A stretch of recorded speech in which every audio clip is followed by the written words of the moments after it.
Saudi അറേബ്യയിലേക്ക് വീണ്ടും ഇറാന്റെ ആക്രമണ ശ്രമം 3 മിസൈലുകളും തകർത്തുവെന്ന് സൗദി അറേബ്യ അറിയിച്ചു. അതിനിടെ അബുദാബിയിൽ നിന്നും വിമാന സർവീസുകൾ ഭാഗികമായി പുനഃസ്ഥാപിച്ചു. ഇന്നു മുതൽ യാത്രാ വിമാനങ്ങൾ സർവീസ് നടത്തുമെന്ന് ഇത്തിഹാദ് എയർവേസ് അറിയിച്ചു. ടിക്കറ്റ് ബുക്കിംഗും ആരംഭിച്ചു. മസ്കറ്റിൽ നിന്നും എയർ ഇന്ത്യ എക്സ്പ്രസ് കൂടുതൽ സർവീസുകൾ നടത്തും. സുരേഷ് വെള്ളിമുറ്റത്തിന്റെ റിപ്പോർട്ടിലേക്ക്. ഏറ്റവും പ്രധാനം ഗൾഫ് മേഖലയിൽ നിന്നുമുള്ള വിമാന സർവീസുകൾ, പ്രത്യേകിച്ച് UAE-യിൽ നിന്നെങ്കിലും അത് ഭാഗികമായി പുനരാരംഭിക്കുന്നു എന്നുള്ളതാണ്. UAE തലസ്ഥാനമായ അബുദാബിയിൽ നിന്നും ഇത്തിഹാദ് എയർവേസ് ആണ് സർവീസുകൾ ഭാഗികമായി പുനരാരംഭിക്കുന്നു എന്നുള്ള അറിയിപ്പ് നൽകിയത്. ഇത്തിഹാദ് എയർവേസിനും അബുദാബിക്കും പ്രത്യേകതയുണ്ട്. ഒന്ന്, ഇത്തിഹാദ് എയർവേസ്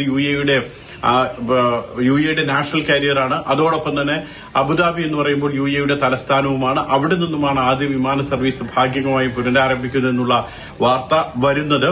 ഇപ്പോൾ ടിക്കറ്റ് ബുക്കിംഗ് ഒക്കെ ഇത്തിഹാദിലേക്ക് ആരംഭിച്ചിട്ടുണ്ട്. അതോടൊപ്പം തന്നെ മുൻപ് ബുക്ക് ചെയ്ത് ടിക്കറ്റ് ക്യാൻസൽ ആയിട്ടുള്ള ആളുകൾക്ക് പുതിയ വിമാനങ്ങളിൽ പോകാനും അവസരമുണ്ടാകും. പക്ഷേ അറിയിപ്പ് ലഭിക്കുന്നവർ മാത്രമേ വിമാനത്താവളങ്ങളിൽ എത്താവൂ എന്നുള്ളത് വിമാന കമ്പനികൾ അറിയിക്കുന്നുണ്ട്.